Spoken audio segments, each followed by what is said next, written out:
औज़ुबिल्लाहि मिनश्शैतानिर्रजीम बिस्मिल्लाहिर्रहमानिर्रहीम। Dear students, अस्सलामु अलैकुम। उम्मीद करता हूँ आप सब खैरियत से होंगे। जैसा कि आप लोग जानते हैं कि हम चैप्टर नंबर 7 का आगाज़ कर चुके हैं। सी लैंग्वेज की बुक है। आज हम सी लैंग्वेज की बुक का लास्ट लेक्चर जो है वो इंशाल्लाह अंडरस्टैंड करेंगे। इस लेक्चर में हम अपनी फ़ाइल हैंडलिंग के कुछ एग्जांपल्स को कोट करेंगे और आखिरी कुछ कॉन्सेप्ट्स जो हैं उनको हम इंशाल्लाह डिस्कस करेंगे। उसके बाद हम आखिर पे इस लेक्चर के एंड पे एक और डाटा स्ट्रक्चर जो कि आपके कोर्स का पार्ट नहीं है, या यूँ कह लें कि उसकी सिर्फ जस्ट डेफिनेशन आपके कोर्स का पार्ट है और बाकी जो कम्प्रीहेंसिव डिटेल है, जो उसकी एक्सप्लेनेशन है, वो इंशाल्लाह आप लोग अपने नेक्स्ट लेवल पे जाके सीखेंगे। आपके कोर्स के अंदर उसका जस्ट एक छोटा सा पार्ट अवेलेबल है। मैं उस हवाले से थोड़ा सा आपको गाइड कर दूंगा, लेकिन उससे पहले आपकी फ़ाइल हैंडलिंग के कुछ कॉन्सेप्ट्स जो हैं वो पेंडिंग हैं, हम उनकी बात कर लेते हैं। सो ये चीज़ मैं आपको इन एडवांस बता रहा हूँ कि सी लैंग्वेज की बुक का चैप्टर नंबर 7 जिसका नाम फ़ाइल हैंडलिंग है, आज उसका लास्ट लेक्चर है। इसके साथ ही साथ सी लैंग्वेज की बुक का आज ये लास्ट लेक्चर होगा। इंशाल्लाह नेक्स्ट लेक्चर में हम डेटाबेस की बुक को स्टार्ट करेंगे और उसके कॉन्सेप्ट्स की तरफ मूव करेंगे। सो फाइल हैंडलिंग के मुतालिक हमने बहुत सारी चीज़ों को कवर किया, लेकिन यहाँ पे आज हम बात करेंगे कि आपकी जो फाइल की जो इनपुट और आउटपुट है उसके कौन कौन से मेथड्स अवेलेबल हैं।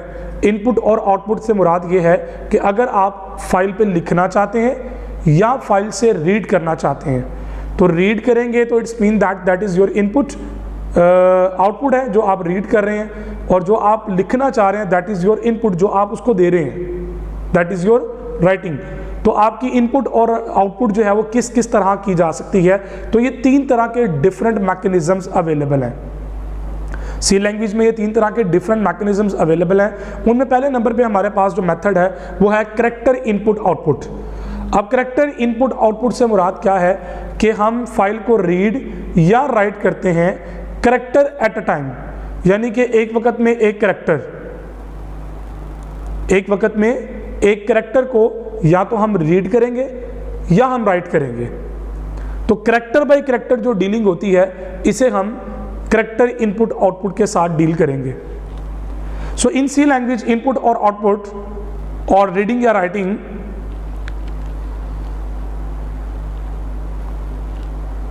डाटा जो होता है ना, इसके अंदर जो हम लिखते हैं या रीड करते हैं वो टेक्स्ट फाइल के अंदर वो हम एक करैक्टर यानी कि 1 character at a time.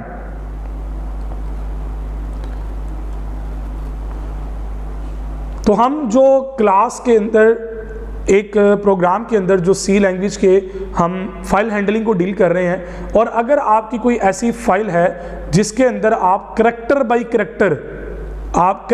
Character dealing करना चाहते हैं, तो उस हवाले से फिर आप करैक्टर इनपुट या आउटपुट को डील करते हैं। सो सी लैंग्वेज इस हवाले से अगर आप करैक्टर बाय डील करना चाहते हैं तो उस हवाले से ये fputc and fgetc, ये 2 तरह के डिफरेंट मेथड्स हैं जो सी लैंग्वेज प्रोवाइड करती है अगर आपने करैक्टर बाय डील करना है। अब ये एफ पुट सी से मुराद क्या है? File put character. इसी तरह फाइल गेट करैक्टर, कि फाइल से गेट करैक्टर करो या फाइल पे पुट करो करैक्टर को।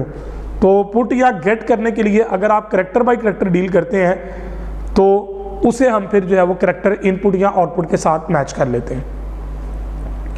अब जो एफ पुट सी है बेसिकली फाइल पुट करैक्टर है, तो फाइल के ऊपर ये पुट करने के लिए, लिखने के लिए करैक्टर इस्तेमाल होता है। So this function is used to write a single character at a time into a data file.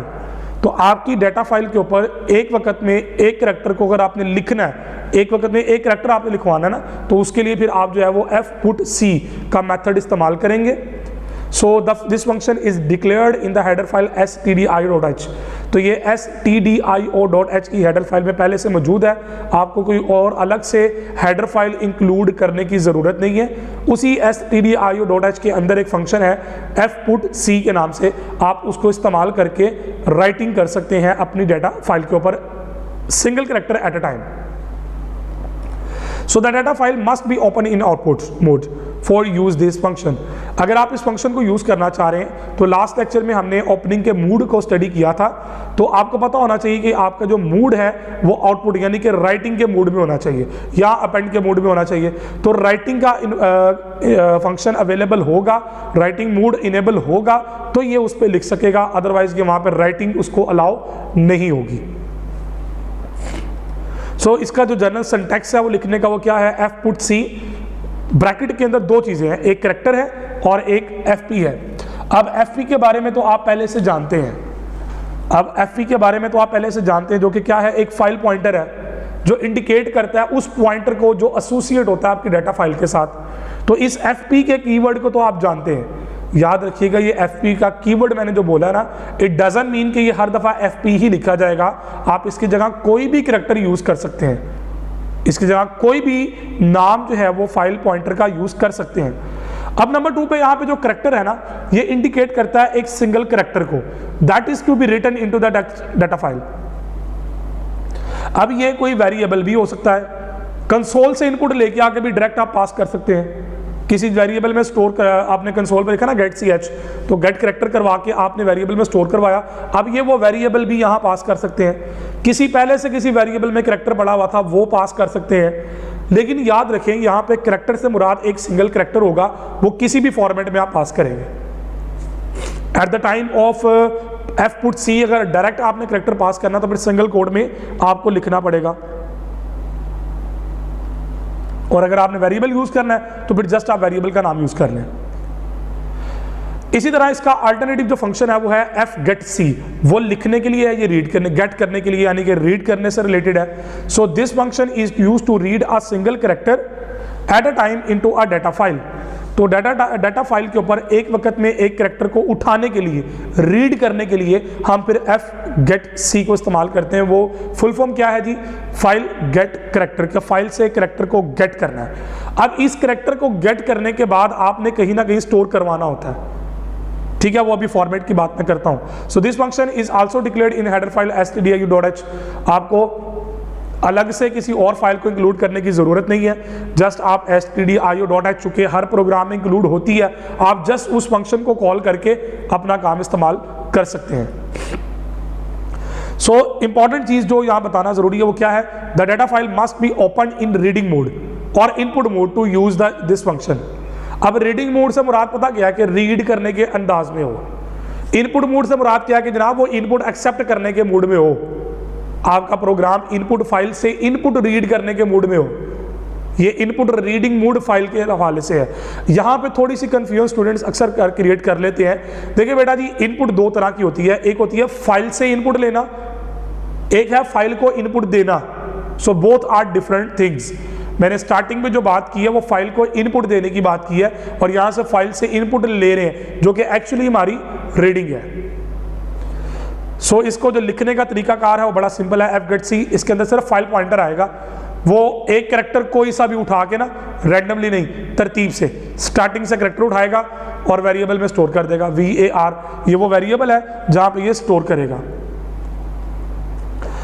अच्छा, इसमें जो FP है वो फाइल पॉइंटर को रिप्रेजेंट कर रहा है। ये जो वेरिएबल है ना, ये इंडिकेट कर रहा है कैरेक्टर टाइप के वेरिएबल को, जिसके अंदर वो कैरेक्टर स्टोर होगा जो रीड होके आएगा। अब जब तक वो एंड ऑफ फाइल नहीं होगी ये रीड करता जाएगा, अगर आपने इसको एक लूप के अंदर चलाया होगा, अदरवाइज ये एक वक्त में एक कैरेक्टर उठाएगा और उसको स्टॉप कर देगा। मोर देन वन कैरेक्टर उठाने हैं तो फिर इसको एक लूप की फॉर्मेट के अंदर लेके आके इसको चलाना पड़ेगा। अगर लूप नहीं होगा तो वो कभी भी उसको जो है वो एक से अगले कैरेक्टर में मूव नहीं करेगा। तो आमतौर पर हम इसको लूप के अंदर ही रीडिंग मोड में कैरेक्टर बाय कैरेक्टर लेके आते हैं। अब आपके ज़हन में क्वेश्चन होगा, यार हम कैरेक्टर बाय कैरेक्टर क्यों करते हैं? भाई आपके प्रोग्राम का सिनेरियो है, आपके पास एक ऑप्शन होनी चाहिए, एक अवेलेबिलिटी ऑफ फंक्शन होना चाहिए, वो मैंने आपको सामने शेयर कर दिया। आपकी बुक में इससे रिलेटेड एग्जाम्पल भी है, इंशाल्लाह हम इसके रिलेटेड एक एग्जाम्पल, कंप्रीहेंसिव एग्जाम्पल को जो है वो स्टडी भी करेंगे। इसी तरह आपके पास सेकंड जो मेथड ऑफ इनपुट या आउटपुट है वो है स्ट्रिंग का। अब स्ट्रिंग कैरेक्टर के कॉम्बिनेशंस होते हैं, वो एक लाइन भी हो सकती है, वो वर्ड्स भी हो सकते हैं, वो वर्ड भी हो सकता है। तो स्ट्रिंग बेसिकली क्या है, आपके पास जो है वो कॉम्बिनेशन ऑफ कैरेक्टर्स है। So in string, read or write data is read from or written in a text file as a one string of characters at a time. एक वक्त में एक स्ट्रिंग करैक्टर की जो स्ट्रिंग है वो एक वक्त में रीड या राइट होती है। सो इस हवाले से भी सी लैंग्वेज के दो फंक्शन है, F put S, F get S. अब आपने नोट किया होगा सी की जगह पे एस यूज हुआ, तो सी का मतलब करैक्टर था, एस का मतलब स्ट्रिंग है। So F put S, file put string. So this function is used to write one string at a time into a text file. अब एक string जो है वो text file के ऊपर लिखने के लिए इस्तेमाल हो रहा है। एक फाइल जो है, एक string जो है वो फाइल के ऊपर लिखने के लिए इस्तेमाल हो रहा है। So this function is declared in the header file as tdi.h.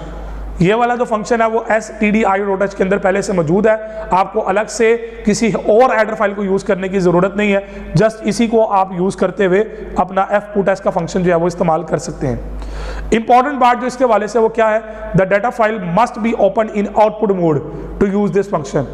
सो जितने भी पुट वाले फंक्शन होंगे वो आउटपुट मोड में ओपन होंगे, जो गेट वाले होंगे वो इनपुट मोड या रीडिंग मोड में ओपन होंगे। तो जितने भी आपके जो पुट वाले फंक्शन है वो राइटिंग मोड में होंगे या आउटपुट मोड में होंगे, और जितने भी फंक्शन आपके गेट वाले होंगे वो तमाम के तमाम फंक्शन या तो इनपुट में होंगे या रीडिंग मोड में होंगे। So the data file must be open in output mode to use this function. इस फंक्शन को इस्तेमाल करने के लिए फाइल का उस मोड में ओपन होना जरूरी है। इसका जो जनरल फॉर्मेट है वो आपके सामने है, एफ पुट एस, स्ट्रिंग और एफ पी। अब ये जो fp है वो तो फाइल पॉइंटर को रिप्रेजेंट कर रहा है ना। अब जो स्ट्रिंग है यहाँ पे वो इंडिकेट कर रही है string of characters that is to be written into the text data file. जो आपने लिखना है वो एक वेरिएबल भी हो सकता है, वो स्ट्रिंग कांस्टेंट भी हो सकता है और समथिंग एल्स यानी कि वेरिएबल की फॉर्म में भी हो सकता है। इसका जो अल्टरनेटिव है वो है एफ गेट एस, यानी कि फाइल गेट स्ट्रिंग, फाइल से स्ट्रिंग उठानी है, रीड करनी है। So this function is used to read one string of characters of specified length at a time from a text data file. अच्छा, इसके साथ अब एक चीज का इजाफा हो गया, वो क्या, लेंथ, कि आपने इतने लेंथ के कैरेक्टर की स्ट्रिंग को आपने लिखवाना है या रीड करवाना है कि जी मुझे पहले 15 कैरेक्टर उठा के दो, मुझे पहले 20 कैरेक्टर रीड करने हैं। सो ये भी फाइल stdio.h के अंदर फंक्शन मौजूद है, कोई अलग फाइल की जरूरत आपको नहीं है। सो इस फाइल को रीडिंग मोड में ओपन करना, इस फंक्शन के इस्तेमाल करने के लिए आपकी फाइल को रीडिंग मोड में लेके आना बहुत जरूरी है। देखिए मैं आपके सामने वो निचोड़ ला के बता रहा हूं जो आप एक पूरा जो है वो पेज स्टडी करने के बाद गेन करेंगे। सो इसका जो जनरल फॉर्मेट है उसमें देखें सिर्फ एक चीज का इजाफा हुआ, स्ट्रिंग से मुराद वो स्ट्रिंग जो उठा के लेके आ रहा है, लेंथ से मुराद कितने कैरेक्टर्स उठाने, और एफपी जो है वो फाइल पॉइंटर को रिप्रेजेंट कर रहा है। कितने फाइल पॉइंटर्स होंगे, वो फाइल पॉइंटर से मुराद आपकी वो फाइल का पॉइंटर है जो कि आपकी फाइल के साथ एसोसिएटेड है, एक स्ट्रीम में आया हुआ है। इसी तरह तीसरा हमारा जो मेथड होता है इनपुट और आउटपुट का, वो फॉर्मेटेड होता है, फॉर्मेटेड इनपुट आउटपुट। अब फॉर्मेटेड इनपुट आउटपुट से मुराद क्या है, इन फॉर्मेटेड फाइल इनपुट और output data is written into a data file in a specific format using the format specifier. अब जिस तरह प्रिंट एफ फंक्शन इस्तेमाल होता है ना, बिल्कुल उसी तरह ये फंक्शन काम करेगा। स्कैन एफ जिस तरह काम करता है उसी तरह बिल्कुल काम करेगा, बस इसमें फर्क ये आएगा कि इसके साथ एफ का इजाफा हो जाएगा। तो वो फॉर्मेट स्पेसिफायर और फॉर्मेट स्ट्रिंग का इस्तेमाल करते हुए पूरी फॉर्मेटेड आपको इनपुट और आउटपुट रीड करवाएगा।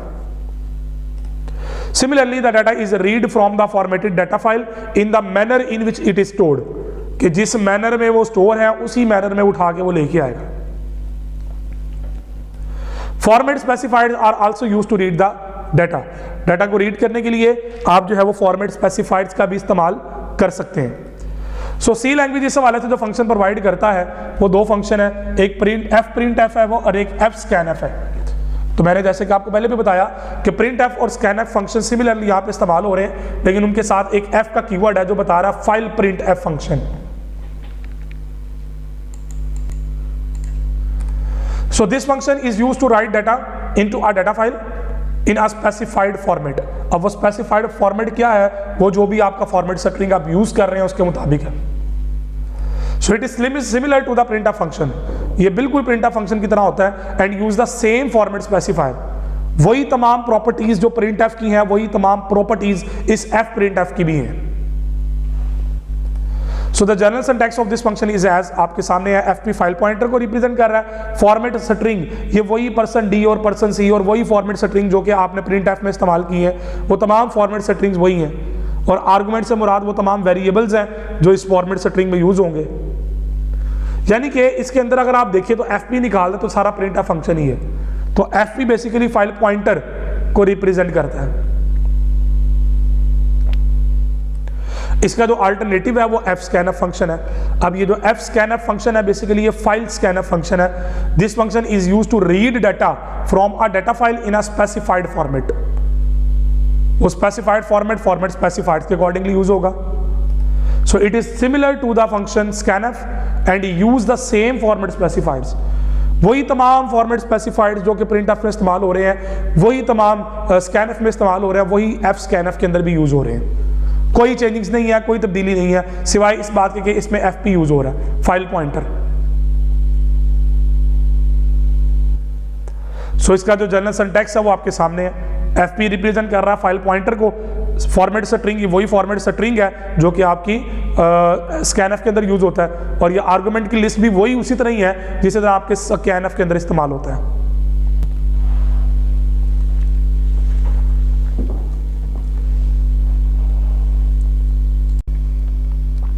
ओके जी, तो अब हम बात कर लेते हैं एक एग्जांपल की।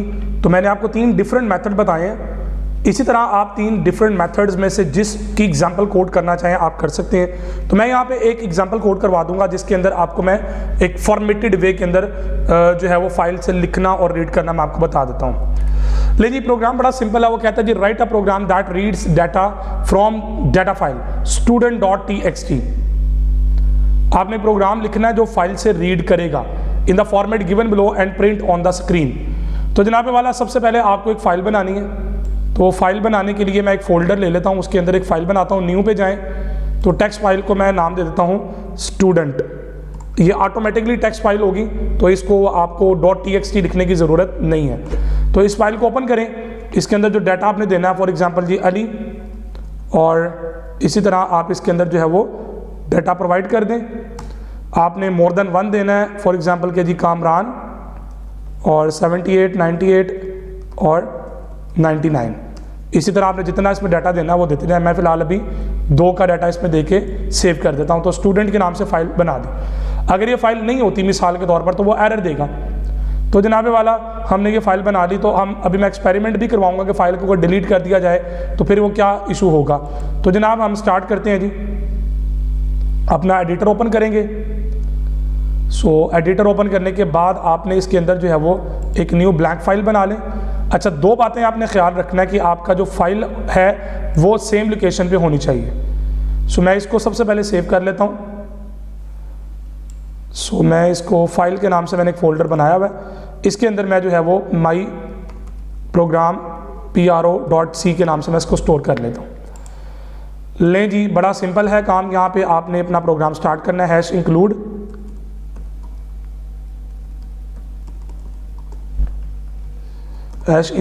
stdio.h, ठीक है जी। और अगर आप कोनियों की फाइल भी ऐड कर लें तो फ़र्क नहीं पड़ता आपके लिए, चूँकि आपको बताया था कि बहुत सारे फंक्शन ऐसे हैं जो कि माइनर से फंक्शन होते हैं लेकिन कोनियों के अंदर मौजूद हैं। सो इसी तरह आप मेन पे जाएं जी।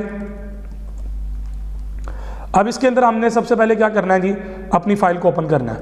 सो फाइल का पॉइंटर मैं यहाँ पे ले लेता हूँ, फॉर एग्जांपल जी std। तो मैंने ये std के नाम से एक fp बना लिया। तो फाइल पॉइंटर हमेशा हम यूज़ करते आ रहे हैं तो मैंने यहाँ पे std के नाम से रखा। इसके अलावा हमें जनाबे वाला एक नाम उठाने के लिए करैक्टर अरे चाहिए, तो करैक्टर नेम। सो मैं यहाँ पे फ़िलहाल कर लेता हूँ कि जी मैक्सिमम जो नाम होगा ना वो 15 करैक्टर का होगा मैक्सिमम। इसी तरह मुझे चाहिए आपके पास जो है वो यहाँ पे जो थे हमारे पास, आपने नोट किया होगा 3 मार्क्स लिखे हुए हैं। तो ये मार्क्स हमने उठाने हैं, ठीक है। 4 मार्क्स है ना, तो हम यहाँ पे 4 ले लेते हैं जी। इंटीजर टाइप का मैथ, उर्दू, इंग्लिश और कंप्यूटर। सो मैं ये 4 वेरिएबल यहाँ पे ले लेता हूँ। फाइल पॉइंटर मैंने बना लिया। अब हम ज़रा फाइल को पहले ओपन कर लेते हैं। सो मैंने फाइल ओपन करने के लिए तरीकाकार आपको बताया था कि std, ये वो पॉइंटर है, फाइल पॉइंटर जो आपने स्ट्रीम पे बनाया ना std, आपने इसके इक्विवेलेंट करना है f ओपन। जब आप f ओपन करेंगे नीचे आपको ऑप्शन दे देगा, तो f ओपन में जाके आपने अपना वो पाथ देना है। फाइल का नाम था student.txt, ठीक है। उसके बाद कॉमा, और ये रीडिंग मोड में हमने ओपन करना है, तो यहाँ पे R आ जाएगा। अब मैंने ये चेक करना है कि क्या ये इक्वल नल तो नहीं है। अगर नल होती है तो इसका मतलब क्या, फाइल ओपन नहीं हुई। तो मैं यहाँ पे एक मैसेज दे देता हूँ, print f \n file is not open या फाइल इज नॉट फाउंड। आप ऐसे कर लें, हमने ये मैसेज डिस्प्ले करवा देना है। और अगर ऐसा नहीं होता, फाइल अगर उसको मिल जाती है, तो आप यहाँ पे प्रिंट ऑफ करवा लें उसको, कि बता दें कि जनाब मुझे फ़ाइल मिल गई है, ताकि यूज़र को समझ आ जाए, आपको पता लग जाए कि फ़ाइल इज़ नाउ ओपन। तो फाइल अब आपकी ओपन है, आप ये मेंशन कर दें इस पर।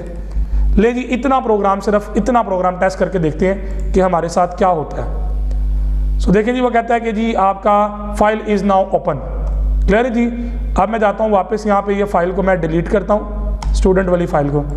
अब दोबारा मैं इसको चलाता हूँ, तो एरर क्या आएगा, फाइल इज़ नॉट फाउंड, क्योंकि फाइल मौजूद नहीं थी।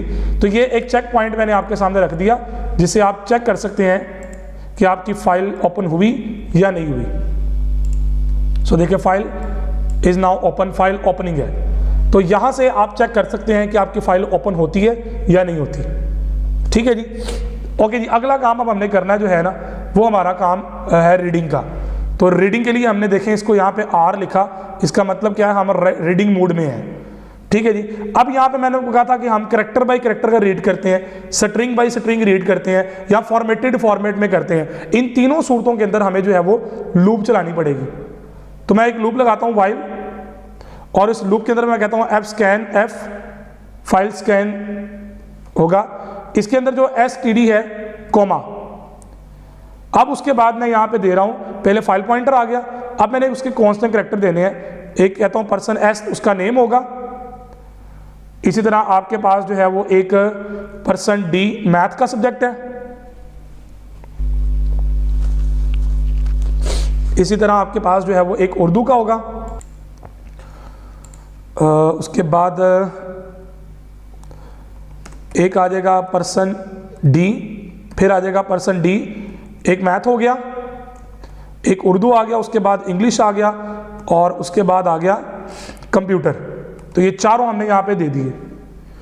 अब उसके बाद आपने इनके वो आगे वेरिएबल्स देने हैं। एक है नेम है, दूसरा हमारा जो है वो एम्परसेंड साइन में आ जाएगा मैथ के सब्जेक्ट। इसी तरह आपके पास आ जाएगा हमने लिया हुआ उर्दू। इसी तरह आ जाएगा नेक्स्ट आपके पास इंग्लिश। इसी तरह आपके पास आ जाएगा कंप्यूटर। तो ये सारे वेरिएबल्स जब आपने दे देने आ गया।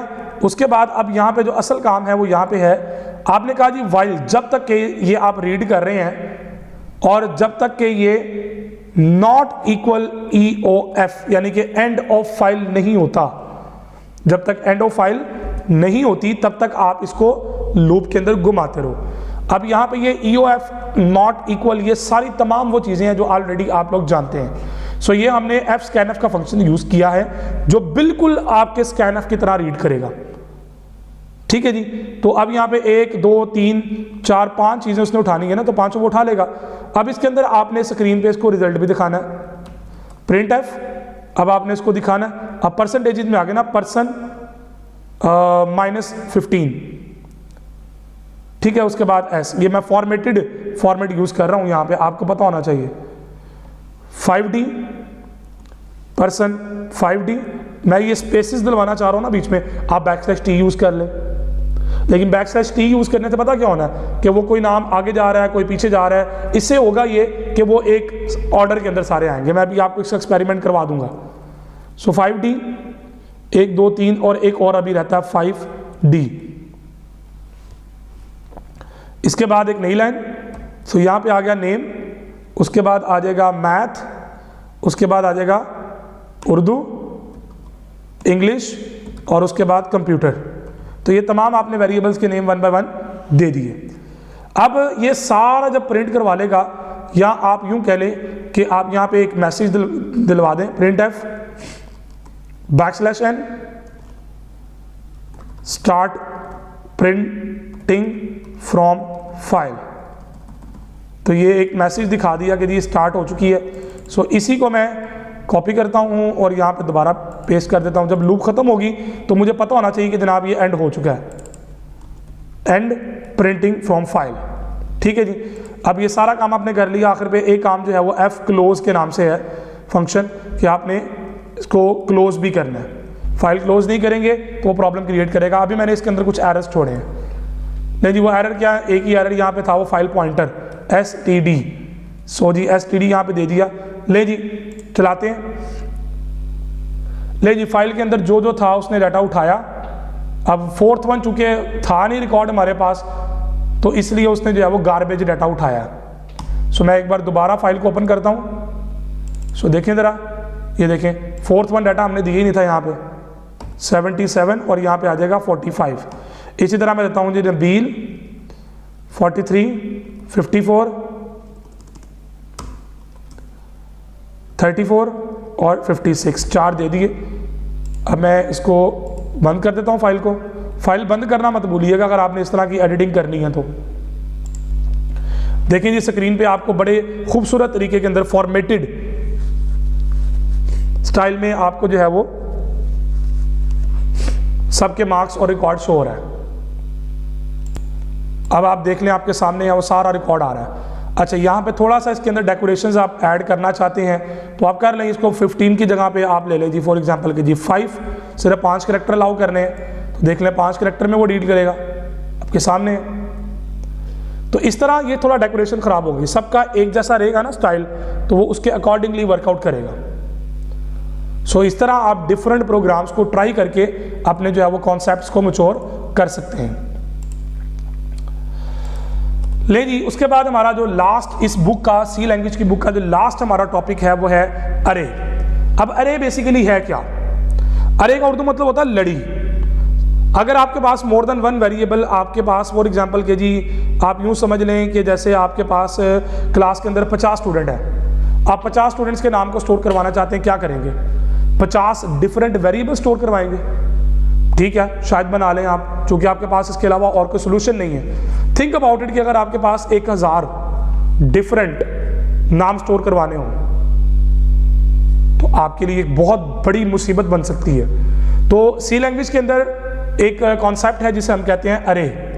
अब अरे क्या है? Is the consecutive group of memory locations with the same name and type. एक नाम एक टाइप, उसके अंदर जितने स्टोर करना चाहो आप कर सकते हो। नेम का वेरिएबल है, 50 नाम स्टोर करवा लो, 1000 करवा लो, जितनी लेंथ दे दोगे उतने वो नाम स्टोर करवा देगा आपको। The memory location in an array are known as elements of the अरे।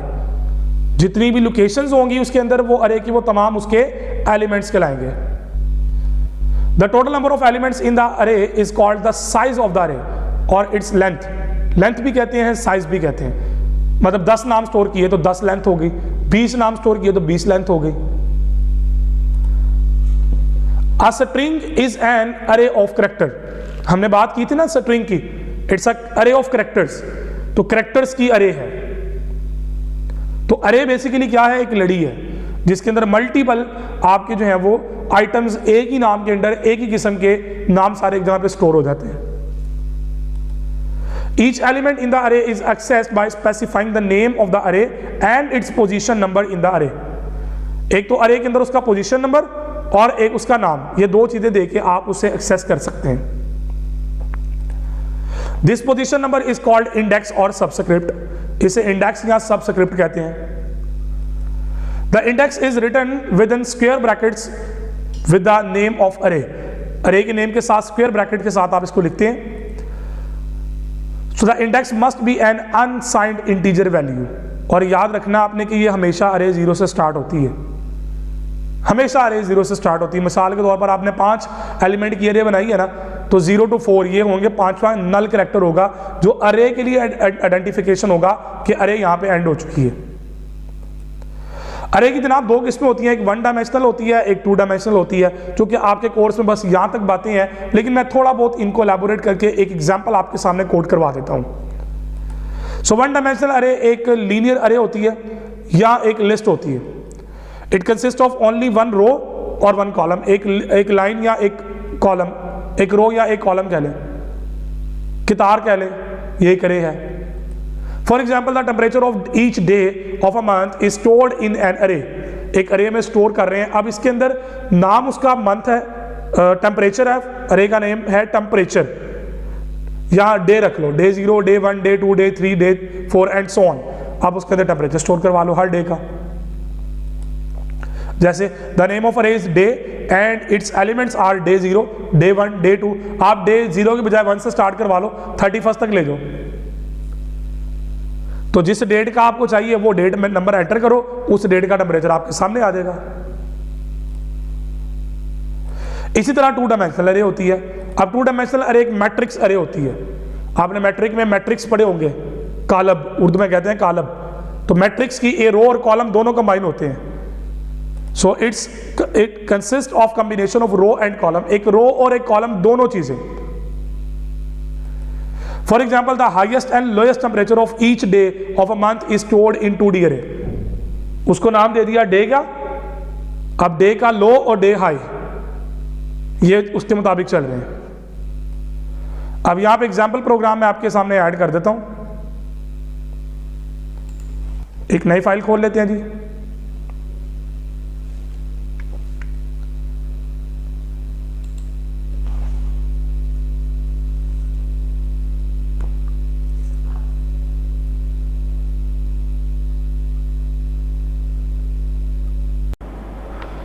ओके जी, तो एग्जांपल यहाँ पे हम इस तरह ले लेते हैं कि आपके पास जो है वो इंक्लूड, मैं इसको पहले फाइल एक नई बना लेता हूँ जी, और इस फाइल को मैं सेव कर लेता हूँ जी। फाइल को सेव कर लेते हैं और मैं इसको रख देता हूँ नाम CSS, नाम कुछ भी दे देते हैं इसको। तो मैंने ये फाइल सेव कर ली। ओके जी, अब इसके अंदर मैं इंक्लूड stdio.h, और इसी तरह आगे कोने की अगर ज़रूरत है तो वह ऐड कर लें। सो वाइट या खाली मेन आप यूज़ कर लें। अब मेन के अंदर फॉर एग्जांपल जी हमने 5 तरह के जो है वो डिफरेंट नाम स्टोर करवाने हैं, या 5 बच्चों की एज स्टोर करवानी है। सो मैंने यहाँ पे लिया इंट std_age, स्टूडेंट की जो एज है मुझे 5 बच्चों की स्टोर करवानी है। ओके, अब इसी तरह मुझे एक लूप के लिए वेरिएबल चाहिए i, और अब मैं लूप चला लेता हूँ। यहाँ पे मैं एक मैसेज देता हूँ printf, और यहाँ पे मैं कहता हूँ \n एंटरिंग records, कि आपके जो रिकॉर्ड हैं वो एंटर हो रहे हैं। ये डेकोरेशन से रिलेटेड सारा ताल्लुक है जी इस चीज़ का। अब आपकी चॉइस है, इसको करें इस तरह या ना करें, आपकी चॉइस है जी। सो \n। ओके, अब मैं एक लूप चलाता हूँ। i को मैं 0 से स्टार्ट करता हूँ, चूँकि आपको पता आपकी लूप जो है वो 0 से स्टार्ट होनी है अरे, और मैंने 5 तक इसको लेस देन लिया है। अब इसके अंदर मैंने रीड करवाना है। सो मैंने कहा printf, print, और यहाँ पे मैंने कहा जी कि प्लीज़ एंटर %d वैल्यू, और यहाँ पे मैं दे देता हूँ यहाँ पे मैं i की वैल्यू दे देता हूँ, तो i आ जाएगा बेसिकली। इसी तरह यहाँ पे मैं कर लेता हूँ scanf %d $, और यहाँ पे आ जाएगा std_age of i। तो ith वैल्यू जो भी होगी उतना वहाँ रिकॉर्ड स्टोर करेगा। तो ith बेसिकली यहाँ पे यूज़ करने का मकसद पता क्या है? 2 काम करेगा, एक तो लूप को कंट्रोल करेगा और दूसरा हमारे अरे के एलिमेंट्स यानी कि इंडेक्स को भी डील करेगा। सो ये एंटरिंग रिकॉर्ड हो गया। अब मैं इसी को कॉपी करता हूँ सारा। ये सारा कंप्लीट होने के बाद क्या होगा, अब अगला काम हो जाएगा प्रिंटिंग का, प्रिंटिंग रिकॉर्ड्स। यहाँ पे अब एक ही स्टेटमेंट चाहिए होगी printf, और यहाँ पे हम दे देते हैं the age of %d, student is, आगे फिर आ जाएगा %d, ठीक है जी। और यहाँ पे पहले मैं दे देता हूँ i और उसके बाद मैं दूंगा std एज ऑफ आई। एक तो आई प्रेजेंट करो और उसके बाद आई की जगह पे उसकी वैल्यू को प्रेजेंट करो। ठीक है जी। सो इसी तरह अगर आप चाहें तो मज़ीद डेकोरेट करना चाहें अपने प्रोग्राम को तो आप कर सकते हैं। यहाँ पे कोड और लगा लें, एंटरिंग फिनिश्ड। इसी तरह आप इसी को कॉपी कर लें लाइन को, तो आप प्रिंटिंग फिनिश्ड कर दें यहाँ पे।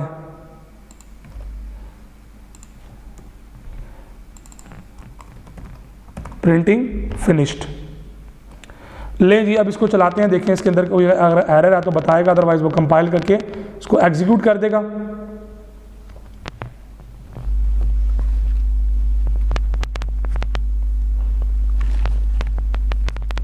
जी कंपाइलिंग कर रहा है। एक वार्निंग उसने दी है, वो वार्निंग क्या है अब इसको हम देख लेते हैं। सो इसको ज़रा दोबारा एक बार चलाते हैं जी। थोड़ा इसके अंदर बाज़ औक़ात वार्निंग्स जो होती हैं ना, वो देखें ना, ज़ीरो वार्निंग अब आई है, इसको मैंने कंपाइल किया है। सो देखें एंटर ज़ीरो वैल्यू, तो मैंने दिया 78, उसके बाद 87, 98, तो ये 4 तक जाएगा बेसिकली, चूँकि 0 से स्टार्ट हुआ है। सो देखें एंटरिंग फिनिश्ड प्रिंटिंग रिकॉर्ड्स। ठीक है जी। आप कहते हैं नहीं जी मैंने 0 शो नहीं करवाना, तो इसको फिर 1 से ले लें। ठीक है, और इसको जो है वो इक्वल यहाँ पे कर दें तो वो 5 तक जाएगा। दोबारा चलाते हैं। सम टाइम टेक्निकल फॉल्ट आते हैं, इंटरनल इश्यूज आ जाते हैं। देखिए ना रिटर्न ID 1, तो ये इस तरह के सम टाइम प्रॉब्लम्स आ जाते हैं, कोई इतना बड़ा इशू नहीं है। प्रोग्राम्स बाज़-औक़ात आपकी जो है ना वो मशीन के बाज़-औक़ात कंपैटिबल नहीं हो रहा होता कोड, तो उस वजह से भी जो है वो प्रॉब्लम बाज़-औक़ात आती है। सो मैं इसको नाम थोड़ा चेंज कर देता हूँ, इसको दोबारा मैं सेव करता हूँ जी, क्योंकि .c नहीं लगाया और .c ना लगाने की वजह से वो कंपाइल नहीं करेगा जी। तो देख लें आपके सामने है, यहाँ पे 1 आ गया। अब 78, 57, 34, 23 और 90। ठीक है जी। So the age of 0 student, अब यहाँ पे भी 0 आ रहा है, आप उसको 1 दिखा दें। अब चूंकि उसने 0 से स्टार्ट किया तो 0 पे पड़ा कुछ नहीं हुआ था ना, तो उसने गार्बेज वैल्यू उठा के ले आया, इसलिए ये फ़र्क इसके अंदर आया। सो इस तरह आप अरे को 50 दे दें, 1000 दे दें, जितना आप दे देंगे वो उतनी वैल्यूज़ को रीड करना शुरू कर देगा। सो अरे मोर देन 1 डाटा आइटम्स को एक नाम के अंदर स्टोर करने के लिए इस्तेमाल होता है। सो आगे चल के एडवांस लेवल पे जब आप पहुंचेंगे तो वहाँ पे मजीद अरे के कॉन्सेप्ट्स को आप अंडरस्टैंड करेंगे। अभी आपके कोर्स में सिर्फ प्रोग्रामिंग के यहाँ तक टच था। सो फाइनली आज के लेक्चर के बाद मैं आपको बताता चलूँ कि हमारी सी लैंग्वेज को जो बुक है उसके 7 चैप्टर हमने वाइंड अप कर लिए हैं। अब इंशाल्लाह नेक्स्ट लेक्चर में हम डेटाबेस की बात करेंगे कि डेटाबेस के जो कॉन्सेप्ट है या डेटाबेस की जो बुक है उसके कौन कौन से कॉन्सेप्ट आपके लिए इंपॉर्टेंट है। तो प्रोग्रामिंग में जितना कुछ मैंने आपके सामने शेयर किया, जो कुछ आपके साथ वीडियो लेक्चर्स में मैंने कवर किया, अब ये तमाम चीज़ें आप प्रोफेशनल लाइफ के अंदर तब इंप्लीमेंट कर पाएंगे जब आपने इनको साथ साथ प्रैक्टिस किया होगा। अगर आपने इनको साथ साथ प्रैक्टिस नहीं किया था या कहीं पे किसी कोड को अगर आपने अंडर वर्किंग नहीं लेके आए थे, तो याद रखिएगा कि ये कोड आपके लिए इतना आसान नहीं होंगे जितना आपको लिखते हुए नजर आ रहे हैं, जब तक आप प्रैक्टिस नहीं करेंगे। तो practice is very important. Without practice आपके जो है वो सक्सेसफुली आप प्रोग्रामिंग लर्न नहीं कर सकते। सो आज के लेक्चर के साथ ही मैं प्रोग्रामिंग वाली बुक को वाइंड अप कर रहा हूँ। उम्मीद करता हूँ कि आप लोगों ने इसको अच्छे तरीके से कवर अप किया होगा। कहीं पे कोई कमी कुताही है तो उसको कवर करें। जब तक आप कवर नहीं करेंगे प्रोग्रामिंग आपकी क्लियर नहीं होगी। अपना बहुत सारा ख्याल रखिएगा और दुआओं में याद रखिएगा। अगले लेक्चर तक के लिए इजाज़त दीजिए। अल्लाह हाफिज़।